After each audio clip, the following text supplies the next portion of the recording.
हम आदम अलैहिस्सलाम का वाक़या सुनेंगे। आदम अलैहिस्सलाम अल्लाह के पहले नबी और पैगंबर थे। हेलो अस्सलाम वालेकुम भाइयों और बहनों, कैसे हो आप सब। दोस्तों, आज एक ऐसी वीडियो लेकर आया हूं आप सब के लिए जिसे देखकर आप हैरान और होने वाले हो। भाइयों और बहनों, ये वीडियो आपको दंग कर देगी और एक कुछ ना कुछ नई सीख देगी। स्टार्ट करते हैं वीडियो बिना किसी देरी के, और अगर आप नए हो तो लाइक सब्सक्राइब शेयर कर दीजिएगा। स्टार्ट करते हैं। आदम अलैहिस्सलाम अल्लाह के पहले नबी और पैगंबर थे जिन्हें अल्लाह ने खुद अपने हाथों से बनाया, और हम सारे इंसान उन्हीं की नस्ल हैं। तो चलिए शुरू करते हैं with the real life story of prophet Adam अलैहिस्सलाम।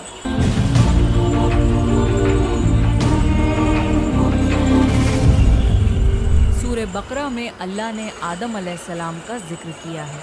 जब अल्लाह ने इंसान की मखलूक को पैदा करने का इरादा किया तो अल्लाह ने फरिश्तों से फरमाया, मैं ज़मीन में अपना एक खलीफा बनाने वाला हूँ। फरिश्तों को लगा कि शायद उनकी इबादत में कोई कमी रह गई है, इसलिए अल्लाह ने नई मखलूक बनाने का इरादा किया है। फरिश्तों ने जिनों जैसी दूसरी मखलूक भी देखी थी जो ज़्यादा अकल नहीं रखते थे और खून रेजी करते थे। फरिश्तों ने अल्लाह से कहा, ए अल्लाह, हम तेरी तस्बीह, हम्द और पाकी बयान करते हैं। क्या तू ऐसी मखलूक पैदा करेगा जो ज़मीन में फ़साद करेगी और खून खराबा करेगी?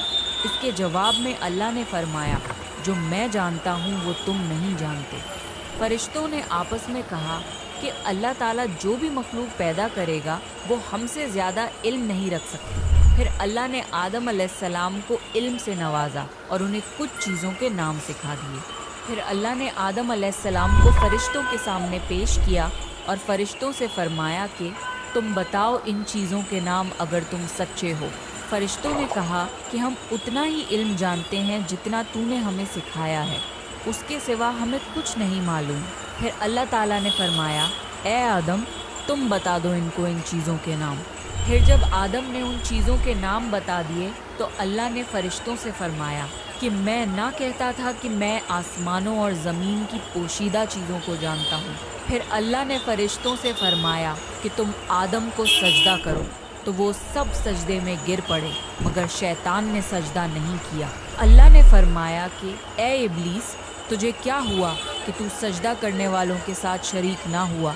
शैतान ने तकब्बुर में कहा कि मैं ऐसा नहीं हूँ कि इंसान को सजदा करूँ जिसे तूने खनखनाते हुए सड़े हुए गारे की मिट्टी से बनाया है। मैं उससे बेहतर हूँ। तूने मुझे आग से पैदा किया और उसे मिट्टी से पैदा किया है। अल्लाह ने शैतान से फरमाया, यहाँ से निकल जा, तू मरदूद है और तुझ पर क़यामत के दिन तक लानत बरसेगी। शैतान ने कहा, मुझे क़यामत तक मोहलत दे। अल्लाह ने फरमाया कि तुझको मोहलत है। शैतान ने अल्लाह से कहा कि तूने मुझे गुमराह किया है। मैं कसम खाता हूँ कि मैं इंसान की सीधी राह पर बैठूँगा, फिर मैं उन पर हमला करूँगा, उनके आगे से भी, पीछे से भी, दाएं से भी और बाएं से भी, और उनमें से अक्सर को तू शुक्रगुजार नहीं पाएगा। अल्लाह ने फरमाया, तू यहाँ से निकल जा ज़लील ख्वार। जो उनमें से तेरा कहना मानेगा तो मैं ज़रूर तुम सब से जहन्नुम को भर दूँगा। बेशक मेरे ख़ास बंदों पर तेरा ज़रा काबू नहीं चलेगा। जन्नत की सारी नेमतों के बावजूद आदम अलैहिस्सलाम जन्नत में अकेला महसूस करते थे। फिर अल्लाह ने हव्वा अलैहिस्सलाम को बनाया ताकि आदम अलैहिस्सलाम उनसे सुकून पा सकें। अल्लाह ने फरमाया, ए आदम, तुम और तुम्हारी बीवी जन्नत में रहो, फिर जिस जगह से चाहो तुम दोनों खाओ, लेकिन उस दरख्त के पास मत जाना वरना तुम जालिमों में से हो जाओगे। फिर शैतान ने उन दोनों के दिल में वसवसा डाला और कहने लगा, तुम्हारे रब ने तुम दोनों को इस दरख्त से इसलिए मना किया था कि तुम कहीं फरिश्ते ना बन जाओ या कहीं हमेशा ज़िंदा रहने वालों में ना हो जाओ। और शैतान ने कस्में तक खा ली कि वो उनका खैर हुआ है। बस मरदूद ने धोखा देकर उनको दरख्त की तरफ खींच ही लिया। जब हज़रत आदम और हव्वा अलैहिस्सलाम ने दरख्त के फल को खा लिया तो उनके सतर की चीज़ें खुल गईं और वो दरख्तों के पत्तों को तोड़ तोड़ कर अपने ऊपर चिपकाने लगे और सतर छुपाने लगे। फिर अल्लाह ने उनको पुकारा और फरमाया, क्या मैं तुम दोनों को इस दरख्त से मना न कर चुका था और ये न कह चुका था कि शैतान तुम्हारा खुला दुश्मन है? हज़रत आदम और हव्वा अलैहिस्सलाम ने कहा कि ए हमारे रब, हमने अपने ऊपर जुल्म किया और अगर आप हमें ना बख्शेंगे اور ہم پہ رحم نہ فرمائیں گے تو پھر ہم تو ضرور تباہ ہو جائیں گے۔ اللہ نے فرمایا کہ تم سب جنت سے نیچے اتر جاؤ، اب سے تم ایک دوسرے کے دشمن ہو، اور تمہارے لیے زمین پر رہنے کی جگہ ہے اور ایک مدت تک نفع حاصل کرنا۔ اب تم کو وہیں زندگی گزارنی ہے اور وہیں مرنا ہے اور وہیں پھر سے پیدا ہونا ہے۔